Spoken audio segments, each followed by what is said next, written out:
হয়, যি আমাৰ বেকী নদীৰ ওপৰত যোনখন মেইন দলং, যি আমাৰ বৰপেটা আৰু কলগছিয়া দুটা ঠাই সংযোগ কৰে, ইয়াত দেখা গৈছে যে স্কাউৰিঙৰ ফলত 1 ফুটমান মাজত ব্ৰিজখন দাপ খাই গৈছে। এতিয়া আমাৰ লগত PWD ৰোডছৰ এক্সিকিউটিভ ইঞ্জিনিয়াৰো আছে, আমাৰ চাৰ্কেল অফিচাৰ পুলিচ প্ৰশাসনো আছে। আমি বস্তুটো চালোঁ, আমাৰ টেকনিকেল টিম এটা আহি আছে, তেওঁলোকে একদম গোটেইখিনি বস্তু এক্সামিন কৰি একজেক্ট কাৰণটো কি এইটো চাই তাৰপিছত আমি যি পদক্ষেপ ল'ব লাগে আমি ল'ম।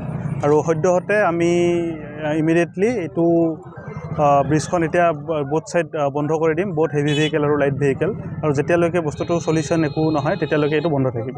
আপোনাৰ কৰাকমত যিটো আপোনাৰ ব্ৰিজ আছে, এইটো ব্ৰিজৰ একেবাৰে মাজত আপোনাৰ 1 ফুটমান মানে তললৈ নামি গৈছে, মানে আপোনাৰ ডুবি গৈছে।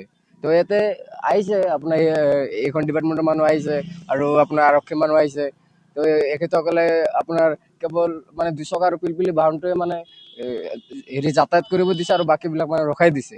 তো এতিয়া আমি মানে অসম চৰকাৰক, মুখ্যমন্ত্ৰী ডাঙৰীয়াক এইটোৱেই অনুৰোধ জনাইছোঁ যে অতি সোনকালে আমাৰ এই ব্ৰিজটো তাৰমানে মানে ঠিক কৰি দিয়ক, যাতে আমি মানে চলাচল কৰিব পাৰোঁ আৰু এইটো ৰাস্তাৰে যিবিলাক বাছ আপোনাৰ ট্ৰাক মানে হেৰি আপোনাৰ যাই থাকে, সেইবিলাক যাতে আগৰ নিচিনা যাব পাৰে। সোনকালে এইটো ঠিক কৰাৰ কাৰণে আমি মানে স্থানীয় মানুহ হিচাপে দাবী জনাইছোঁ।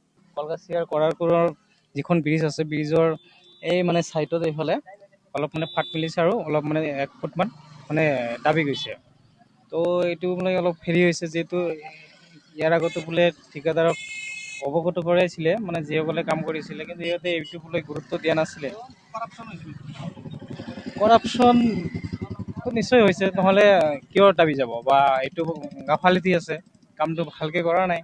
গতিকে মই এতিয়া চৰকাৰ কৰ্তৃপক্ষৰ লগতে মই বৰপেটা মানে জিলা আয়ুক্তক মই অনুৰোধ জনাওঁ যাতে এইটো মানে গুৰুত্ব সহকাৰে চাই কিনে বস্তুটো ভালকৈ যাতে কাম কৰে।